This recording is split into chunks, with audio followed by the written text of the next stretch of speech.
So we have with us today Bareerah Mirza. Bareerah ने first time Fulbright के लिए apply किया था in 2018, but she could not make it. She reapplied in 2019, and this time around she was successful. Welcome, Bareerah. Uh, Thank you. we will basically be discussing your application and the changes that you made, to get the Fulbright and the second attempt. So just quickly walk us through your educational background, your respective GPAs, and किस अपने institute से अपना bachelor's, master's, etc. किया. All right. Hello, everyone. As Sikandar introduced me, this is Bareerah. I did my bachelor's from NED University. My major was civil engineering. I'm also one of the alumni of undergraduate global exchange program, where I also studied from University of Kentucky, Western Kentucky University. It was again civil engineering major. Then I'm one of those lucky Fulbright scholars who got selected in cohort 2020. And my major would be, I would be studying in University of Washington, Seattle. This university is ranked as the world 12th best school for civil engineering. And my major is water resources, specifically hydrology and hydrodynamics. All right, all right. अच्छा, Bareerah first time किस discipline में apply किया था, और second time like what changed?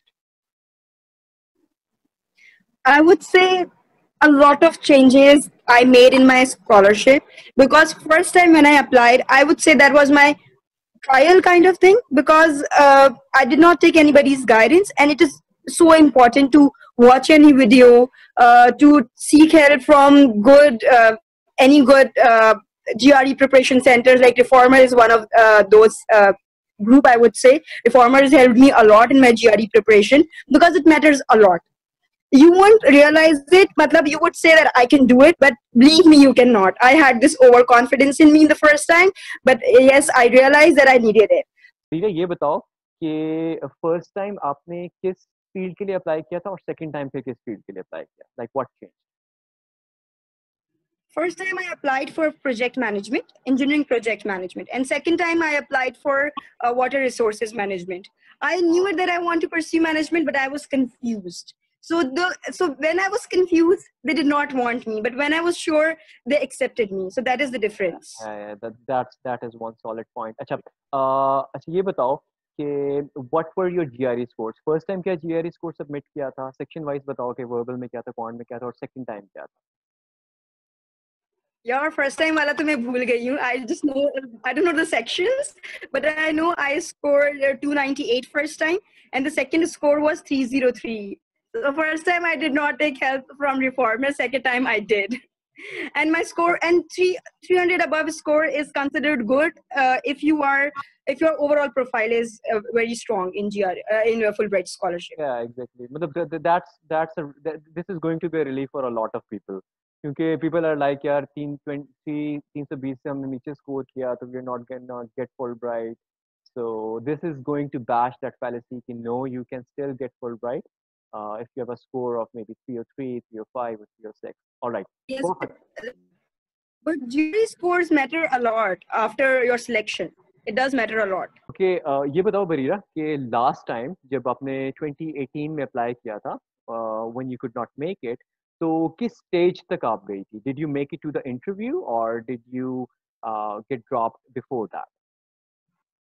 No, I did not receive any call. Not even I did not even get shortlisted for the interview. All So right. it was initial stage, and that you're not selected. और इस दफा कैसे select हुई थी? As a principal candidate select हुई या as an alternate candidate? Yep, I was selected as a principal candidate, and there were quite a few candidates for water resources, and I I got to know that they selected only 2 water resources candidates out of like 10 to 15. That is great. That is great. अच्छा, let's just jump into discussing your SOP. मुझे ये बताओ कि जो first time SOP लिखी थी, of course first time आपने एक different field के लिए apply किया और दूसरी दफा आपने एक different field के लिए apply किया. But first time जो SOP लिखी थी, उसको किस focus से लिखा था, और जो second time SOP लिखी थी उसमें क्या focus थे? Like discuss the language, discuss the sort of stuff that you mentioned. Give us a synopsis of the 2 SOPs. Okay, so here is something very important that I would suggest all the viewers, that I would say my both of the SOPs were, I wrote both of them with I articulated them very well, but I had one issue. I realized that I couldn't back up my SOP with my letter of recommendation and my CV, and that is why I think that I did not make it first time. But this time, uh, when I backed my SOP with my resume and with my letter of recommendations. Talking about my research objective, talking about my SOP particularly, I would say just people think that in SOP we just need to tell them our life stories. That's not true. You have to tell your life story, but you make sure that you connect your life story with your passion. You just don't need to know about what are you doing generally in your life. They want to see that are you aligning your aligning your life with your career goals or not. I mean, they won't want you to explain. Like I reviewed many of the SOPs. Some people actually told their life, their family stories, not their stories in context of their field, which is a major drawback people Yeah, may I do in totally their agree. SOPs. I totally agree. Like you So have to weave talking your about my SOP, experiences with your passion. कि यार अच्छा इसने मुझे ऐसे influence किया and this is why I want yes. to do this. Yeah, I agree. Yes. What else? So SOP is all about how I got influenced by this particular field, and research objective is all about what technical skills do I have, or what are my future plans, what are my plans when I'll go to USA for pursuing my Fulbright. So that is the difference. So SOP is not your personal life story or general life story. It's your story about your passion towards your career. Right. So So that is how it is.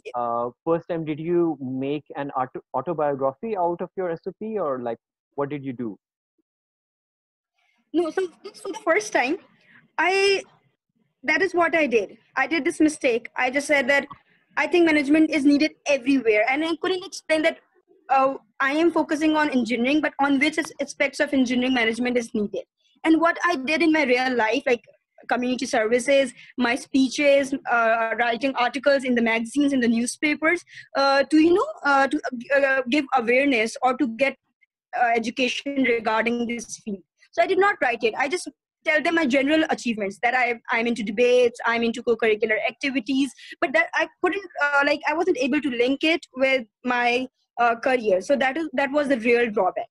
So at one stage I'm telling that I want to pursue project management, and on the other side I'm not linking it with all the activities I'm doing in my life.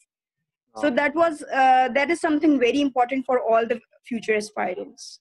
all right, perfect. अच्छा, and what specifically did you change in your study objectives? पहली दफा किस tone से लिखा, किस focus से लिखा और दूसरी दफा क्या change किया उसमें? Tell us. Okay, so that's interesting. First time, my study objective was here and there. I did not even know what I am going to do. All right, I missed one very important part, that what are my future goals. I did not tell them. I told them that I studied this as a subject, and I like this subject for XYZ reasons, and I do not have future plans. And and I don't even have a job at hand. I don't even know about the industry, and I don't even know about the softwares, right? So and telling them that I know software is not enough. At least use one technical term so that they would get confused and would say, yes, this person knows this term. So this person would definitely know some technical stuff of this software, right? Well, that's So subjective. they're not fools. Yeah, well, that's subjective too because people can Google technical terms and like कुछ लोग ये भी कहते होते हैं कि नहीं यार अपनी SCP और study objectives के अंदर you have to ease up the language so it is easily readable for a Yeah, layman. I won't recommend you to use hundreds of technical words, but when you're talking about the particular software in a single line, so I would say in a single line, just add one word at least when you're talking about the software so that they know that this person is actually talking. It's just not making the story. All right. So basically, first time में, if I'm to be clear, first time में आपके study objectives जो थे, आपने उनको vision paint नहीं करके दिया. Second time आपने vision paint करके दिया उनको कि this is what I want to do with what I'll study in US, right? And second time में आपने एक और काम different किया वो ये किया कि you got a little technical just to show them कि yes you have the knowledge. Yes. And if you would allow me, so I would explain the study objective in a very simple words. Studies objective is all about how you got the motivation in the first paragraph. Secondly, what did you study in your undergraduate regarding your study objective, regarding your field. Then comes to the point, what are you doing right now, like any job or any research on any of the research ideas or any of the articles.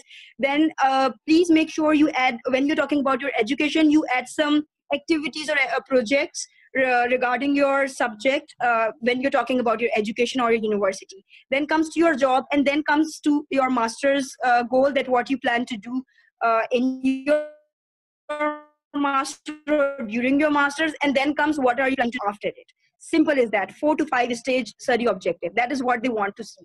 They want very precise and specific study objective. As a state, you have this leverage that you can tell them the story, but in study objective, just be straightforward. All right, perfect. Acha, let's come to your resume. How did your resume change the second time?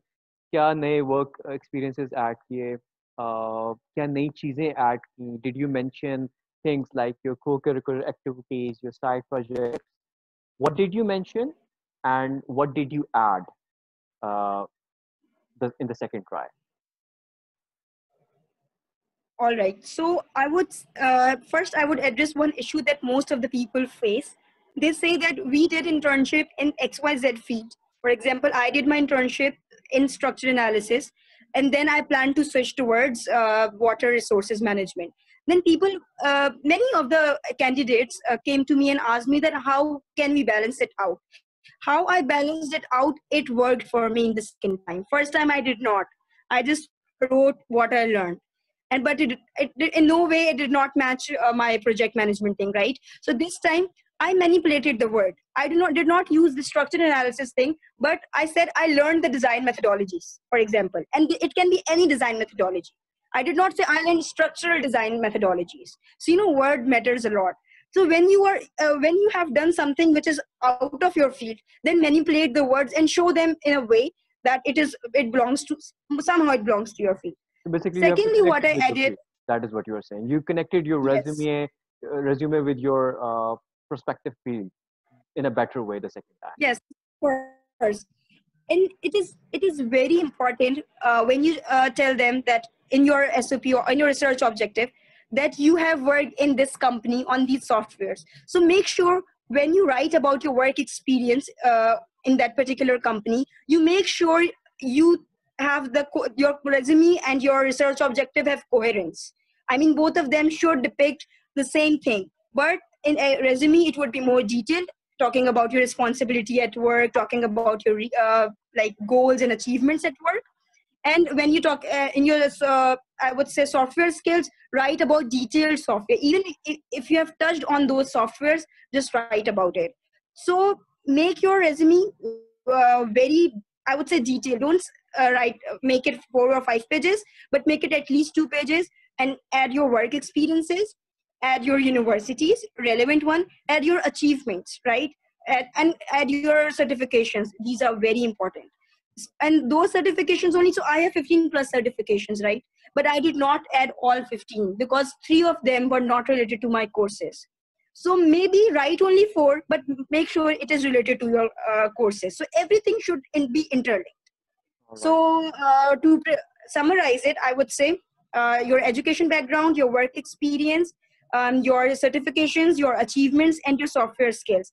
In first time, I did not have work experience. In first time, I did not have much of the online courses. People these days say that online courses are not so beneficial. I would not agree. They helped me a lot. And I would recommend you to have some courses from USA. It helps them. It gives them positive vibes from you. All right. All right. Or what about your co-curriculars? Like लोग कहते हैं कि Fulbright is a fan of people जो कि बहुत कुछ कर रहे होते हैं. Did you mention co-curriculars? If yes, what sort of co-curricular activities, extracurricular activities did you mention? So I say it basically, I'm not sure how many of the people would agree. There are 2 universal co-curricular activities they would look for. That is your sports and your debates, because they think it gives you that courage and that leadership qualities. Second, and then the community services, of course, but make sure those community services should also link with your passion. For example, my focus is on water resources. So one of my community service was regarding the plantation drive, right? So it is linked with water, it is linked with climate. And another was one writing in one of the journals, in one of the magazine on water resources awareness. It is not it's not mandatory, but that is recommended. It is it will give you it will give strength to your application. So make sure after these two universal co-curricular activities, try to get certificates or try to get hands-on experience or get involved in your field related. For example, somebody who is pursuing creative writing, so writing in any of the magazine, any of the newspaper, even on your blog, on your social media regarding the particular field, that would work as well. I have seen the successful candidates I would say a resume, SOP, I'm sorry. They would tell them that we write a lot about this subject on our social media, and that works. So they should know you are active. But these are In all the class, out of the class, speculations. everywhere. These are all speculations now. Like I have seen people जिन्होंने कोई extra curricular mention नहीं किया और वो select हो गए हैं. I have seen people जिन्होंने काफी सारे extra curricular mention किए हैं but वो select नहीं हुए. So let's just discuss कि यार what you mentioned, क्योंकि लोग people watching this video might get confused कि okay यार these are hard lines, if we do not have these so we are doomed. Let's just give them a juxtapose of your applications. कि अच्छा यार मैंने first time ये किया और second time ये किया. So ठीक है, from what you said मुझे ये पता चला है कि you mentioned your debating, that you debate, right? And you mentioned what else? I mentioned my debates, my community services regarding climate change, right? Then I mentioned my community service regarding women empowerment, and then my participation in international conferences, and then one of the air quality programs. So most of those aligned with my resume. And I would add on what you said, that yes, there are people who get selected, even they do not have extracurricular activities. So their profile balances out in another way, because they want balanced profile. It depends on they don't want one kind of profile. But I would talking about if I would talk about my profile, so my GPA wasn't 3.9. I have seen people who have GPA 3.9. They have GRE scores 330, 323. I mean, and I don't have that kind of GRE score. So I'm a moderate person. I don't have a extreme GPA. Neither I have very good research publications at extra. So if you are a moderate person, so my interview would work for you. अच्छा, by the way, we didn't discuss your GPAs. आपके bachelor's के अंदर, what was your CGPA? My CGPA was 3.6. All right, that's a very good CGPA. Okay, let's come down to your LORs. जो letter of recommendations थे, उसमें बताओ बरीरा कि first time किन लोगों से लिए थे, and did they change the second time? और जो आपके referees थे, did you tell them to highlight something in the recommendations? If yes, what were those things? Okay, that's very interesting because I believe that is one of the make or break point for me, at least. So first time I hurdled, I had difficulties finding my recommenders, right? So out of three recommenders, two were not of my field. They did not know anything. Like, they knew about project management, of course, but they were not teachers of the project management. So it did not impress the Fulbright committee, right? Like two of my referees were like this. Secondly, and I did not have any professional. No, I had it, but still, again, he was a structural analysis masters. He was in a project management masters. Talking about this time, I took my letter of recommendation from all those three professors who studied from USA. Firstly, it was plus for me. If you do not have any recommender who studied from USA, it really doesn't matter. What matters a lot that professor or that CEO or any of your boss should belong to your field. Because, like, think technically, right? If the Fulbright committee would say this guy is not pro in this subject, so how we can consider his recommendation? So that is how they think. That is what I analyze about them, that they need somebody who knows about the field and somebody whose recommendation actually counts. So So that is how it is. And one more important thing took that I would add. recommendations from people who were more relevant to your field, right? Exactly, not more, I would say completely relevant. Yeah. All right.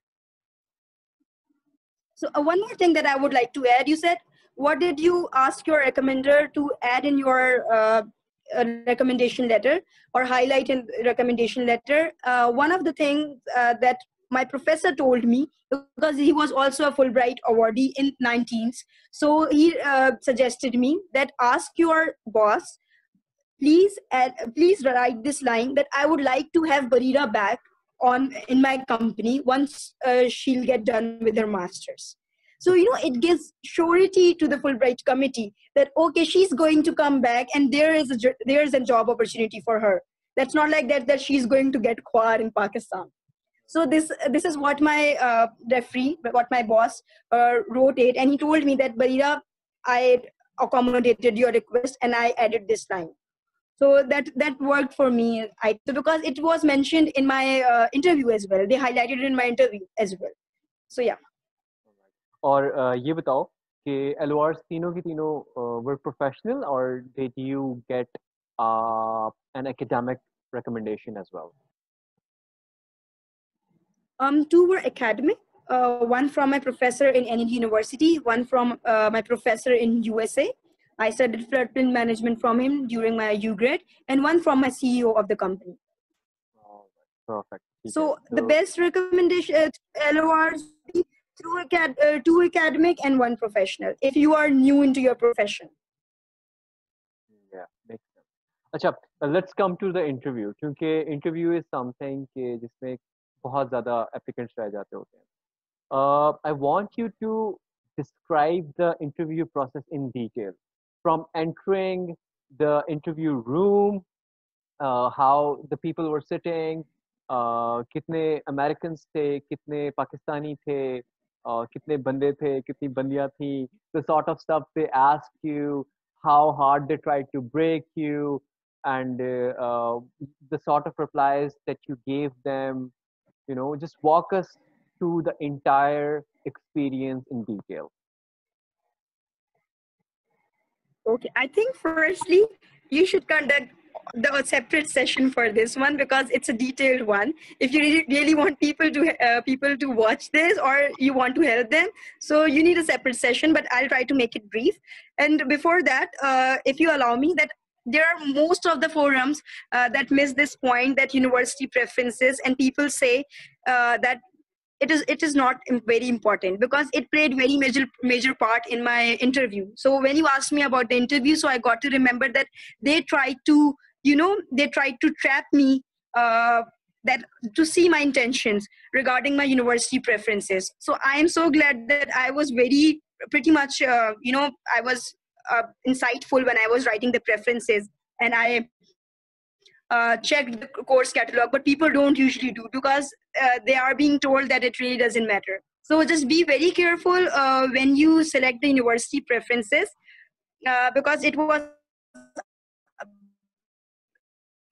asked in my interview, why did you select? You do have very solid reason for your selection, because if you do not, then they would think that she's somebody who wants to go to US and wants to study in top-notch university just for the sake of name. All right. So talking about my interview from the very beginning. Okay. So I went. Firstly, we have to go to Islamabad.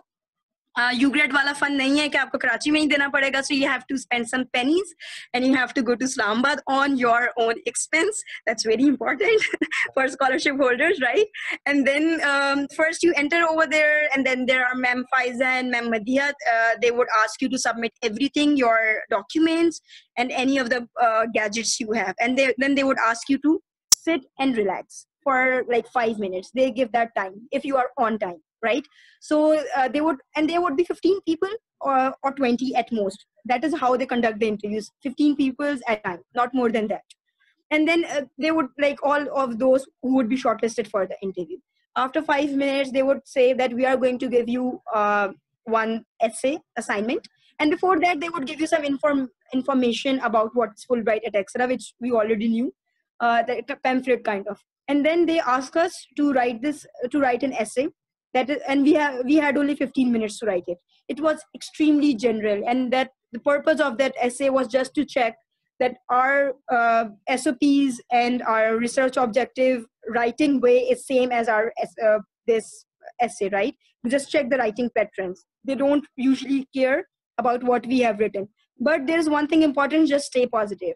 Do not bash your own country. That's very important. Even if you really want to bash your own country, that do it in a way that they don't feel it. Yeah, do it in a Like, logical cover way. it with the positivity. Yeah, even sometimes not in a logical way, just back it by some positivity, right? So then they ask us for writing this essay, and then after 15 minutes it was like they collected those essay, and then they served some food and said just relax and wait for your turn. And then one by one, all like the candidates started going to the interview room, and then entering to the interview room, I was fifth or sixth person, and that tension is real. Okay, so that's just make sure you don't panic. You feel that's okay, they are going to be like normal people, because it matters a lot. They check your confidence, because surviving in USA is not a piece of cake. All right. So when I went inside the interview room, there were two foreigners. One was Black American, another was Gora, right? And then there were two Pakistanis.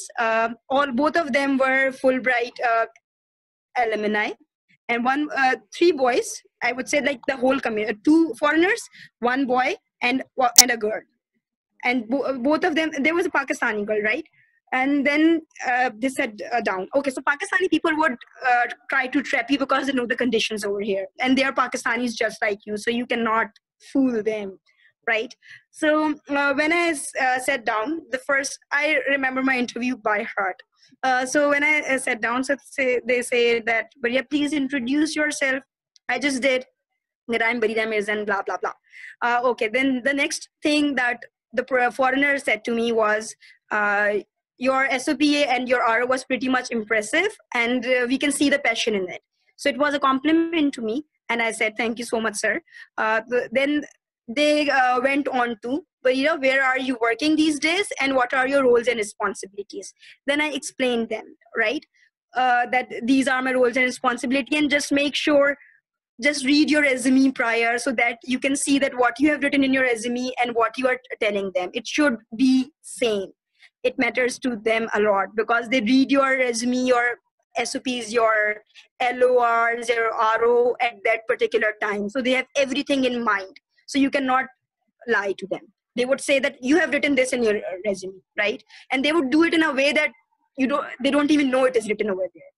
So moving on, then they asked me that, well, yeah, why did you select water resources? So I told them that this is one of the ignored field, and blah blah blah, this is the need. They said, you are saying. Then they started questioning me from my answers, and that is the tricky part. They said, you just said it that it's the field that people don't usually focus on. Then why did you focus on it? What motivated you, and why do you think you have scope in Pakistan? So I explained them that that's why I told you have to have another session for it, because it's a detailed one. You really need to know my answers, because it matters. All right, moving on.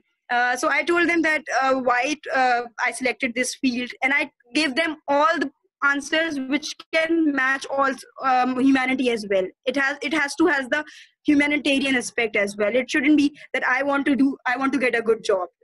They don't care. They want something revolutionary in the world, and that is you are being selected. They want a research idea from you. All right. So, like, moving forward, they asked me that, do you know the condition, the political scenario of your major? They really need to know that, are you a bookworm, or you really know that what is going on regarding your major? So then I told them that, yes, I know there are political hurdles and XYZ, and I moved on. They said, okay, now coming back that you completed your Fulbright and you are coming back to Pakistan. What are your plans? Just in case your boss do not appoint you again, what you are going to do over here? So I said, I'm going to look for another job. They said, okay, you did not find the job, knowing that Pakistan's job market is very tough. And you said it that it is not very famous subject.